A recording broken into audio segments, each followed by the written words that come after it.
Chers bien-aimés dans le Seigneur, que la grâce et la paix vous soient accordées au nom de notre Seigneur Jésus-Christ. C'est avec joie et affection que je me tiens devant vous aujourd'hui pour passer ce temps dans la présence du Seigneur.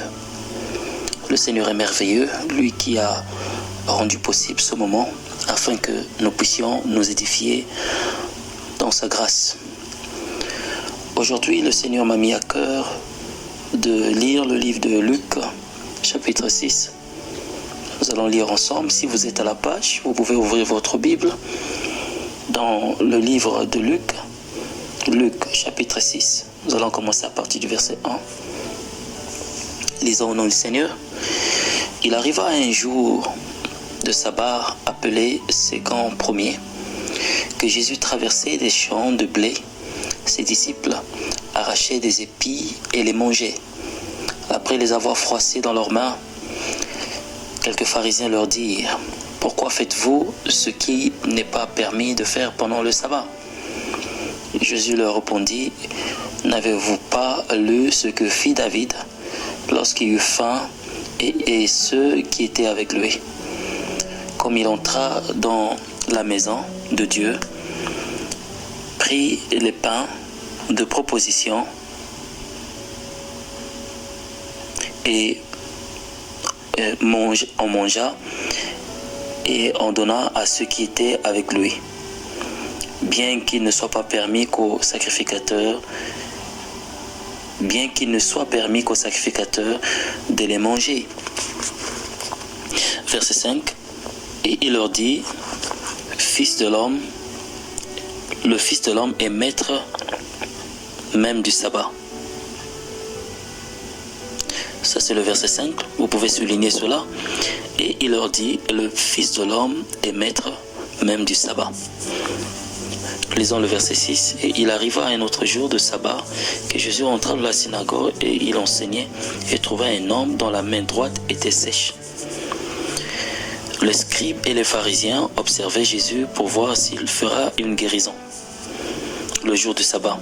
C'était afin d'avoir sujet de l'accuser. Mais il connaissait leurs pensées et il dit à l'homme qui avait la main sèche: « Lève-toi et tiens-toi là, au milieu. » Et il se leva et se tint debout.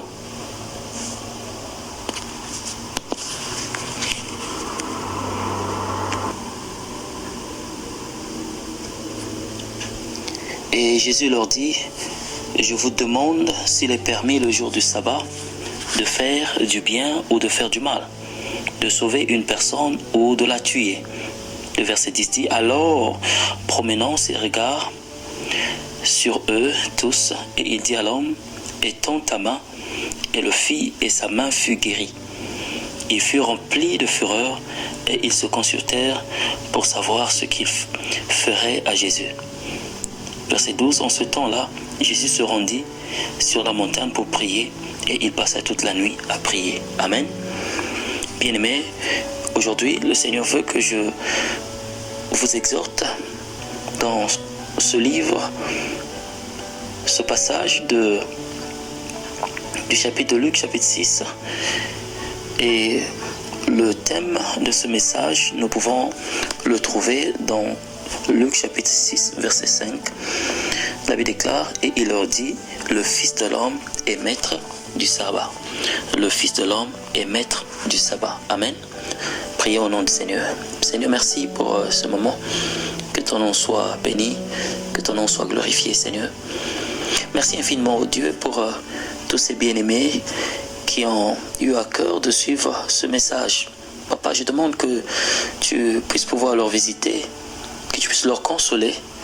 Seigneur, que ta grâce agisse dans leur vie, afin qu'ils te connaissent et aussi qu'ils expérimentent ta main puissante, ô Dieu, et agissante. Papa, sois béni, sois glorifié et sois élevé dans le nom de Jésus-Christ. J'ai ainsi prié. Amen. Alors, chers bien-aimés, je suis l'apôtre Mehdi et aujourd'hui, j'aimerais parler de quelque chose qui puisse pouvoir vous édifier. Alors, si nous avons tous lu le livre de chapitre 6 de Luc, verset 1 au verset 16, en lisant, nous voyons ici l'histoire, le récit d'un miracle qui s'est produit le jour du sabbat. Mais nous n'allons pas nous articuler sur le miracle, mais ici, nous allons voir, chercher à connaître qu'est-ce que le sabbat. Amen. Qu'est-ce que le sabbat? Le sabbat, en fait, c'est un mot qui a une origine juive, et sabbat signifie repos. Donc, quand nous lisons le verset 5, ici, la Bible déclare qu'il leur dit, ça c'est Jésus, que le Fils de l'homme est maître du sabbat. Donc, ce qui vient à dire que Jésus-Christ est le maître du repos. C'est-à-dire, c'est lui qui domine et c'est lui qui donne du repos à ceux qui sont en train de souffrir. Amen. Alors, ici, la Bible déclare que le premier jour du sabbat, appelé second premier, que Jésus traversait des champs de blé et ses disciples arrachaient des épis et les mangeaient. Et après les avoir froissés dans leurs mains, quelques pharisiens leur dirent, mais pourquoi faites-vous cela? N'est-il pas permis de faire pendant le sabbat? La raison pour laquelle les pharisiens étaient fâchés, s'étaient irrités contre les disciples, c'était parce que selon la loi juive, les pharisiens, en fait, c'était pas permis aux gens de travailler pendant le sabbat.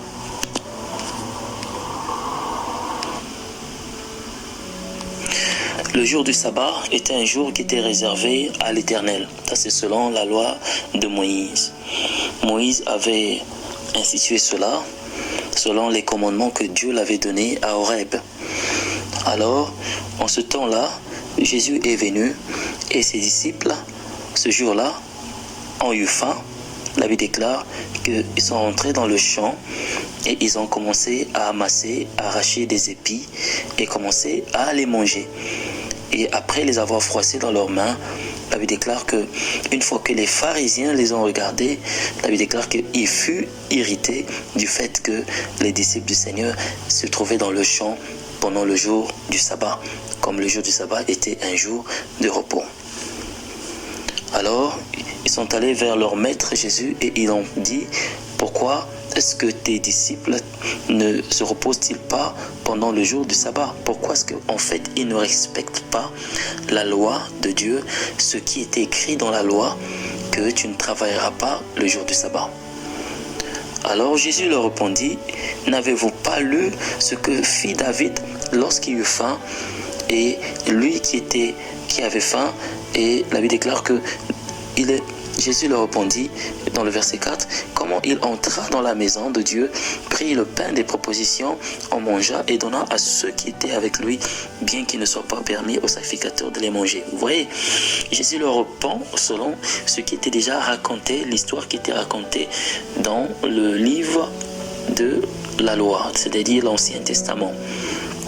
Parce que pour ceux qui ont l'habitude de lire l'Ancien Testament, et si vous allez voir que le Seigneur a en fait raconté aux disciples, aux pharisiens, que David lui-même, qui était un homme selon le cœur de Dieu, David qui n'était pas sacrificateur, le jour où il a été rentré dans le temple, c'était le jour de sabbat, et il avait pris des pains de proposition qui étaient réservés aux sacrificateurs, et il les avait mangés avec ceux qui étaient avec lui, et la Bible déclare qu'aucun d'entre eux était mort, parce qu'il est écrit dans la loi de Moïse que cela était réservé qu'aux sacrificateurs, et celui qui allait manger ces pains de proposition, il allait mourir. Alors ici, nous n'allons pas parler des pains de proposition, nous n'allons pas aussi s'articuler sur le miracle qui s'était produit, bien que je sais que beaucoup d'entre vous ont besoin de miracles, mais aujourd'hui, le Seigneur veut que je puisse parler de repos. Amen. Alors ici, nous voyons Christ qui était dans la nouvelle dispensation devant les pharisiens qui étaient encore dans l'ancienne dispensation. Ici, nous voyons Jésus-Christ comme étant le promoteur du Nouveau Testament, de la Nouvelle Alliance, et les pharisiens qui étaient là en train de soutenir l'Ancienne Alliance. Jésus se tient devant eux et Jésus leur parle. Jésus leur dit que ça ne sert pas que vous puissiez vous irriter du fait que mes disciples, ils sont en train d'honorer, ils sont en train de travailler pendant le jour du sabbat. Ça ne sert pas que vous puissiez vous irriter. Pourquoi? Parce que moi, qui se tiens devant vous, je suis le maître du sabbat. Jésus-Christ, il leur dit qu'il était le maître du sabbat. Parce que le Fils de l'homme, dans ce contexte, c'est Jésus lui-même. Alors il leur dit, quand nous lisons le verset 6, quand il arriva un autre jour de sabbat, Jésus entra dans la synagogue et il enseignait. Et là, il trouvait un homme dont la main droite était sèche. Quand on parle de la main sèche, c'est une personne qui avait la main hydraulique. Alors cette personne qui ne pouvait pas bouger sa main à cause de sa maladie, la Bible déclare que Jésus regardait autour de lui et il vit les mêmes pharisiens et les mêmes scribes. Observèrent Jésus pour voir s'il ferait une guérison le jour de sabbat. C'était afin d'avoir sujet de l'accuser. Alors Jésus connaissait leurs pensées. Vous voyez, les gens religieux respectaient tellement leur tradition, ils respectaient tellement leur religion, ils respectaient la religion, mais ces gens n'avaient pas la révélation des Écritures. Pourquoi Jésus, qui était le promoteur de la nouvelle alliance, une alliance qui est basée sur la révélation des Écritures ainsi que la manifestation de la puissance de Dieu, Jésus se tient le jour du sabbat, il leur dit que je suis le maître du sabbat. Quand Jésus dit qu'il fut le maître du sabbat, il voulait leur dire que c'est moi qui en fait avait donné la loi à Moïse. La loi que Moïse avait annoncée, vous avez annoncé, cette loi qui a été établie, cette loi c'est moi qui l'avais donnée. Donc quand il dit que je suis le maître du sabbat, en fait il leur disait que je suis le maître de la loi qui avait été annoncée ce jour-là par Moïse au peuple. Alors ici aujourd'hui nous voyons le Seigneur dans la synagogue. Et pendant qu'il enseignait, il regarde autour de lui, il y avait quelqu'un qui était malade. Alors selon les pharisiens, il ne fallait pas que Jésus puisse guérir le jour de sabbat.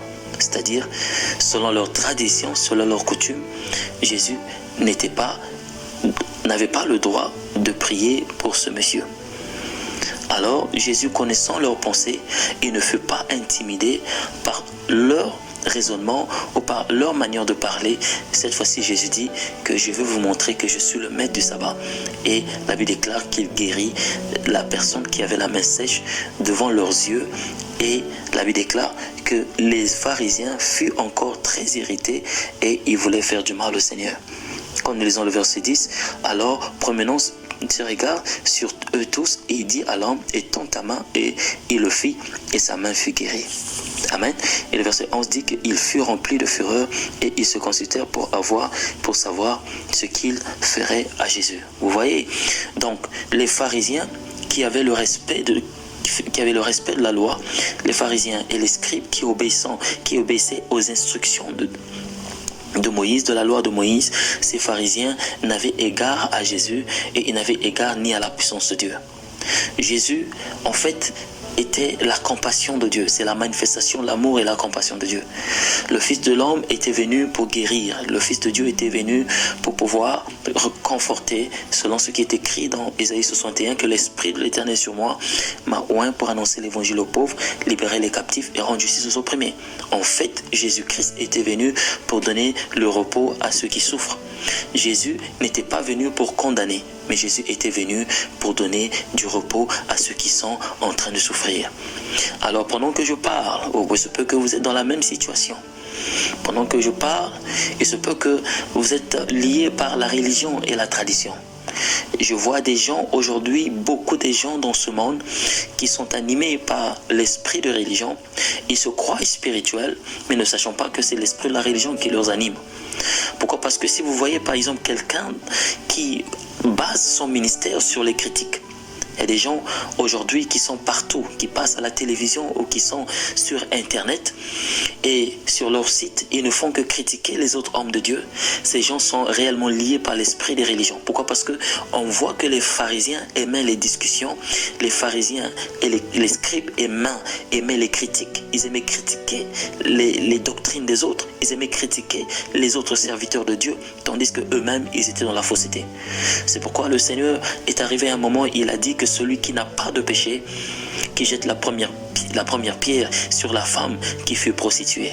La Bible déclare qu'aucune personne n'a osé soulever la pierre et jeter sur cette dame. Alors, bien-aimés, nous ne pouvons pas être animés avec l'esprit des pharisiens. Pourquoi? Parce que ici, dans ce contexte, nous voyons que les pharisiens n'avaient égard ni à la puissance de Dieu, ni à la compassion de Dieu. La raison pour laquelle eux-mêmes, ils ne pouvaient pas vivre la puissance de Dieu, c'est parce que toute leur vie était basée sur les critiques. Et pendant que je parle, si tu as un esprit de critique en toi, ta vie, c'est toute ta vie, si tu es basée sur les critiques, tu ne fais que critiquer les autres, tu ne fais que critiquer les autres hommes de Dieu. La question que moi j'aimerais te poser, ou le Seigneur te pose, toi qui critiques les autres, es-tu parfait? Toi qui bases ton ministère sur les critiques, es-tu réellement parfait? Es-tu irréprochable devant le Seigneur? Pourquoi? Parce que la seule personne qui fut irréprochable ce jour-là dans la synagogue, c'était Jésus. Il dit que je suis le maître du sabbat. En aimant Jésus, il était la réponse et la solution aux questions et aussi aux problèmes des gens. Pourquoi avoir un ministère de critique? Pourquoi baser notre ministère sur les critiques? Ou baser notre vie sur les critiques? Les pharisiens, ça c'est l'esprit de pharisien.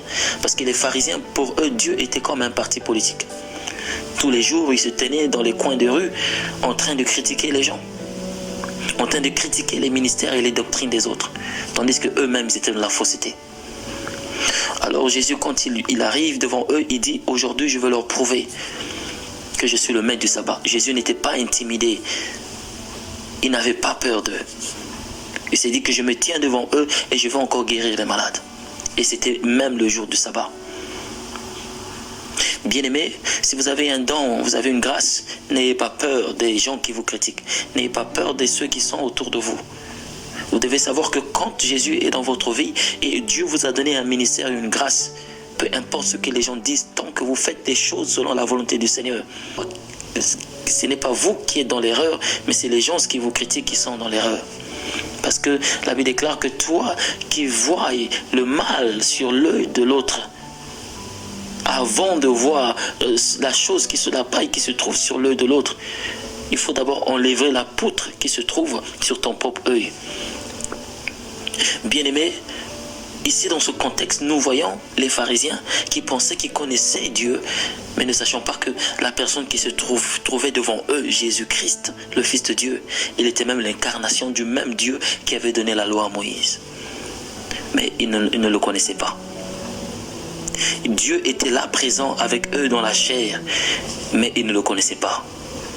Et si on voit dans ce contexte, on peut dire que les pharisiens se sont mis à critiquer Dieu et à condamner Dieu du fait que Dieu qui leur avait donné la loi, le même Dieu, voulait briser cette loi en guérissant le malade. Bien-aimé, la compassion de Dieu est plus forte que toute chose. La compassion de Dieu est plus forte que toute chose. J'ai vu des circonstances dans lesquelles où il n'y avait pas vraiment une raison pour Dieu d'agir, mais à cause de sa compassion, j'ai vu Dieu guérir les malades et faire marcher les boiteux et délivrer les captifs. J'ai vu des moments où les gens viennent et quand ils viennent, ils me critiquent, ils m'insultent, mais après, Dieu se manifeste et il délivre les gens. Pourquoi? Parce que, bien aimé, Dieu ne peut pas arrêter son œuvre à cause des critiques des hommes. Dieu ne peut pas arrêter son œuvre à cause de ce que les gens disent. Que les gens aiment ou qu'ils n'aiment pas, Jésus est Dieu, il restera Dieu et il guérira, il délivrera son peuple. Mais j'aimerais vous dire une chose, que nous sommes au temps de la fin et Jésus-Christ revient bientôt. Si nous voyons dans ce chapitre, nous voyons bien que les pharisiens, c'était des gens qui tous les jours ils réfléchissaient comment est-ce qu'ils pouvaient arrêter l'œuvre de Dieu. En fait, c'était l'esprit de la sorcellerie. La sorcellerie, c'est la haine, c'est la jalousie. Quand tu haïs ton frère sans raison, tu haïs ta sœur sans cause, quelqu'un qui ne t'a pas fait du mal, mais à cause de sa voiture, à cause de son mari ou de sa femme, à cause peut-être de sa façon de prier, tu es rempli de haine et de jalousie et tu commences à haïr sans cause. Bien-aimé, tu es un sorcier. Vous allez voir que cette méchanceté dans le cœur des pharisiens, c'est ce qui leur avait amené jusqu'à livrer le Fils de Dieu et aussi de le crucifier sur la croix. Vous pensez que c'est les Romains qui l'avaient crucifié ou peut-être que c'est... Non, en fait, ce n'est même pas les Romains, ce n'est même pas l'armée romaine qui avait crucifié Jésus. Et bien aimé, c'est la religion. Oui, c'est la religion qui l'avait crucifié. Pourquoi? Parce que je ne vois pas pourquoi dans ce verset, dans ce chapitre, une guérison qui est une bonne nouvelle, et cette guérison avait causé la fureur des pharisiens. Pourquoi? Parce que la Bible déclare qu'ils cherchaient comment est-ce qu'ils vont traiter Jésus à cause du miracle qu'il avait accompli. Donc en fait, pour les pharisiens, il n'était pas question que Jésus puisse guérir les malades le jour de sabbat. C'est-à-dire, quand quelqu'un souffre, quelqu'un se noie dans la mer, il n'est pas question de sauver cette personne.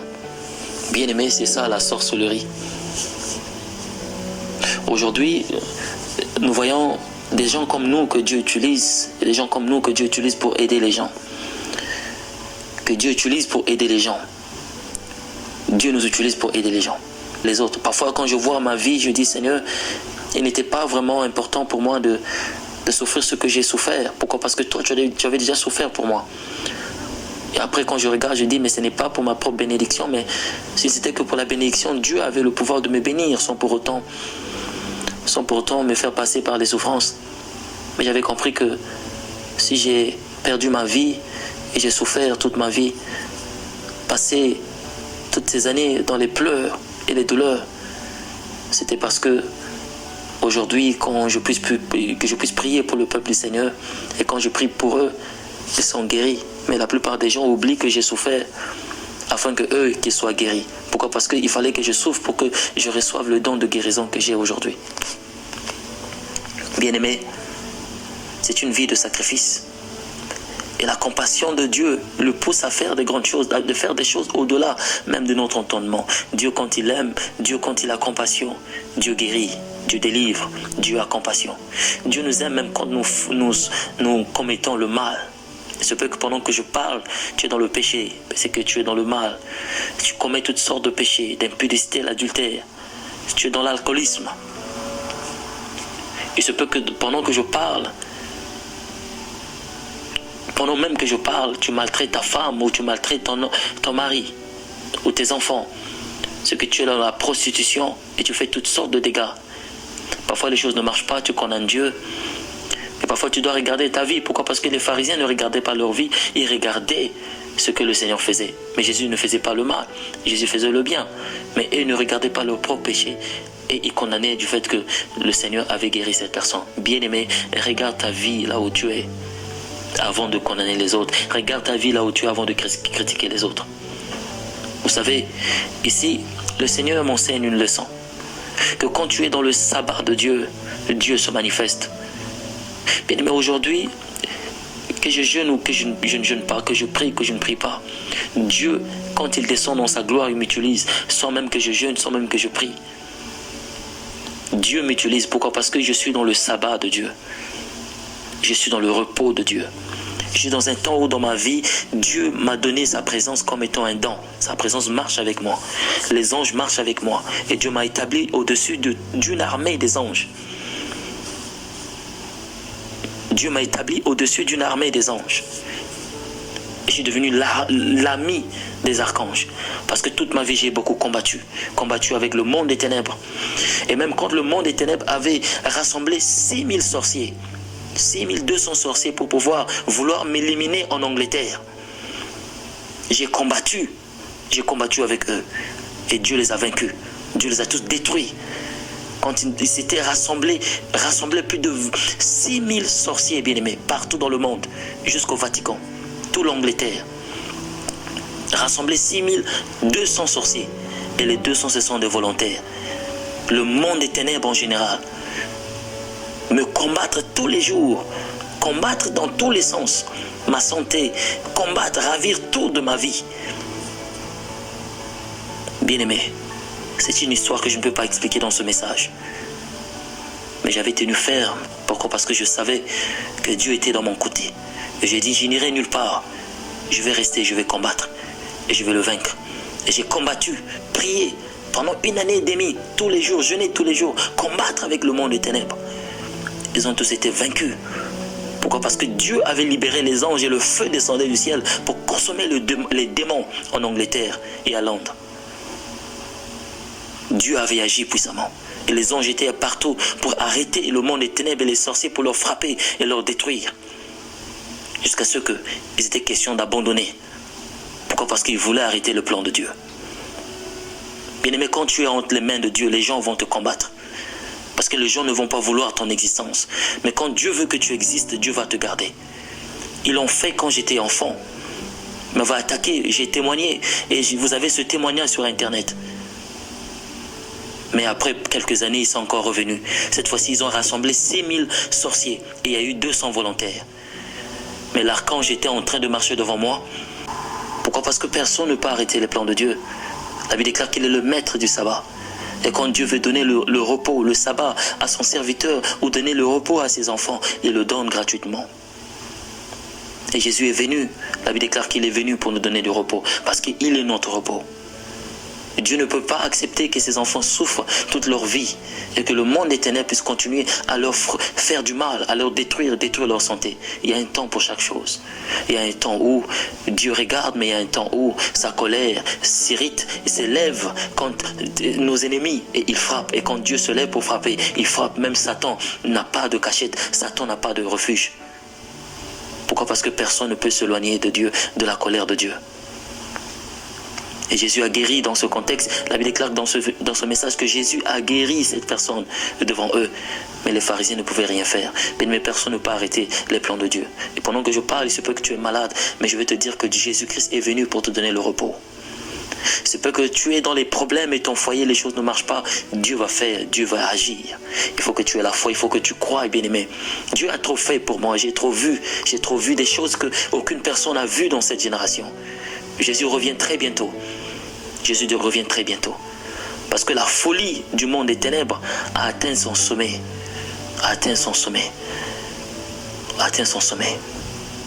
Rien n'est plus caché. Le diable n'a plus honte. Les sorciers n'ont plus honte de pouvoir se transformer en oiseau tous les jours et venir devant ta fenêtre pour pouvoir te tourmenter moralement et pouvoir t'intimider. Ce qui s'est passé en Angleterre, bien-aimé, c'est la folie en fait du monde des ténèbres. Et ça montre que Jésus-Christ revient très bientôt. Les anges sont plus proches de nous aujourd'hui. Ils sont partout aujourd'hui, les anges de Dieu. Ils sont partout. Pour protéger, pour délivrer. Mais le Seigneur est à la porte. Pourquoi? Parce qu'aujourd'hui, c'est les gens religieux. C'est les faux chrétiens, les faux pasteurs, le faux fils de Dieu, les fausses filles de Dieu. Ceux qui prétendent connaître la vérité, qui sont en train de critiquer les autres, mais ils ne sont même pas prêts à porter la croix de Dieu. Tandis qu'il y a des serviteurs de Dieu qui souffrent. Beaucoup de gens aujourd'hui sont en train d'empoisonner les âmes de Dieu. Ceux qui sont dans la vérité. Vous avez un monde de ténèbres dans un pays comme Angleterre. Tous les jours, je sors de ma maison, ils ouvrent leurs portes en train de dire que nous allons le tuer, nous allons boire son sang. Les sorciers en Angleterre. Bien-aimés, aujourd'hui les gens peuvent me critiquer, mais j'ai vu la gloire de Dieu, j'ai vu la main de Dieu. Et je sais en qui j'ai cru, et je sais le Dieu que je sais. Pourquoi? Parce que si Satan peut rassembler 6200 sorciers pour tuer un seul individu, ça montre que j'ai quelque chose de spécial de Dieu. Mais je vous exhorte de vous encourager, bien-aimés. Jésus-Christ revient très bientôt. Mais avant qu'il revienne, vous allez rentrer dans votre sabbat. Dieu va vous donner le repos qu'il a promis. La Bible déclare que Jésus est le maître du sabbat. Le Fils de Dieu est le maître du sabbat. On vous a attaqué pendant toutes ces années. On vous a tourmenté par le monde des ténèbres. Attaqué votre santé, attaqué vos finances. Peut-être que vous n'arrivez même pas à avoir sommeil. Aujourd'hui, au travers de cette parole, que la puissance de Dieu vous visite. Que les démons qui vous animent sortent de votre corps au nom de Jésus-Christ. Et que toutes sortes de maladies, de peau, du sang, de la chair, des veines, partout, de tête, de pieds, de mains, au nom de Jésus-Christ, j'ordonne que cela soit guéri au nom de Jésus. Bien-aimés, aujourd'hui c'est le jour du sabbat. Jésus, il est le maître du repos. Il y a un temps pour souffrir, mais il y a un temps pour se reposer. Et le Seigneur est fidèle. Il n'abandonne jamais ses enfants. Bien-aimés, je ne peux plus cacher ces choses parce que j'ai trop souffert. Mais je vous exhorte de vous tenir bon, tenir bon. Peu importe les difficultés que vous avez, tenez bon parce que moi j'ai tenu bon. J'ai souffert pendant 20 ans, mais après 20 ans, Satan a encore rassemblé 6200 sorciers pour vouloir me tuer. Vous n'avez pas l'idée du combat que j'ai eu pendant 2 ans. Mais le Seigneur a été à mes côtés. Il ne m'a pas abandonné. Et Dieu ne va pas vous abandonner. Et Dieu va me garder. Dieu va me protéger. Et les anges vont toujours me protéger. Et de la même façon qu'il me protège, il vous protégera. Parce que Jésus-Christ est le maître du sabbat. Et je prie que vous puissiez dormir en paix. Et que vous puissiez vous réveiller en paix.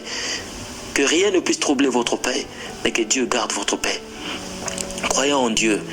Il est fidèle. Il est Dieu. Il est puissant. Il n'abandonne jamais ses enfants. Bien-aimés, demeurez bénis. Le Seigneur veut que je m'arrête par là pour aujourd'hui. Persévérez. Le Seigneur est très proche. Je dis bien, le Seigneur est très très très proche. Sanctifiez-vous. Marchez dans la sanctification. Rentrez dans votre repos. Vous savez, beaucoup de gens ne peuvent pas rentrer dans leur repos parce qu'ils vivent dans le péché. Abandonnez le péché, bien-aimé. Sanctifiez-vous. Rentrez, rentrez, rentrez pendant que la porte est encore ouverte. Parce que le temps vient où la porte sera fermée. Le temps vient où on va commencer à arrêter les chrétiens de maison en maison et tuer les chrétiens. Je vous dis, bien-aimé, ce que j'ai vécu en Angleterre, bien-aimé, c'est autre chose. Mais le temps vient où on va arrêter les chrétiens de maison en maison et les mettre en prison. Le temps est encore là. Travaillons pour Dieu. Lèvons-nous, bien-aimés. Travaillons pour Dieu. Travaillons pour Dieu. Annonçons l'évangile à nos voisins, ceux qui vivent autour de nous. Que Dieu nous guérisse ou qui ne guérit pas. Que Dieu nous bénisse ou qui ne bénit pas. Bien-aimés, travaillons. Il n'y a plus assez de temps. Jésus-Christ revient bientôt. Et à bientôt, nous allons rentrer dans notre repos. À bientôt, nous allons aller dans les rues, marcher dans les rues, pavées d'or. Bien-aimés, oh, quel bonheur de rentrer dans sa présence et dans le repos éternel. Le Seigneur revient pour nous prendre, bien-aimés. La marque de la bête est déjà en place, bien-aimés. Mais cela ne va pas se réaliser tant que l'Église est là. Le Seigneur à bientôt va prendre son Église. Et c'est après cela que la marque va être établie selon ce que la Bible déclare. Il faut que ceux qui le retiennent aient disparu. Mais c'est le Saint-Esprit qui le retient. Mais le jour que le Saint-Esprit sera ôté de la terre, la bête va apparaître. Et malheur à ceux qui vont rester. Bien-aimé, veux-tu manquer le repos du Seigneur? Veux-tu rater l'enlèvement? Veux-tu rater le repos? À cause des péchés, à cause des plaisirs du monde, à cause des soucis. Bien-aimé, ne rate pas cela. Le temps est venu. Lève-toi, reviens au Seigneur. Reviens au Seigneur. Ne sois pas rebelle parce que tu n'as pas eu l'argent. Ne sois pas rebelle parce que tu as prié que Dieu n'a pas répondu. Bien-aimé, le ciel est plus important que le travail que tu cherches. J'ai souffert toute ma vie et je suis fidèle au Seigneur jusqu'à aujourd'hui et je n'ai pas abandonné. Bien-aimé, c'est avec des larmes que je vous exhorte aujourd'hui. N'abandonnez pas le Seigneur. Jésus revient très bientôt. Que le Seigneur vous bénisse. Je suis là pour te méditer. Et à très bientôt. Au revoir.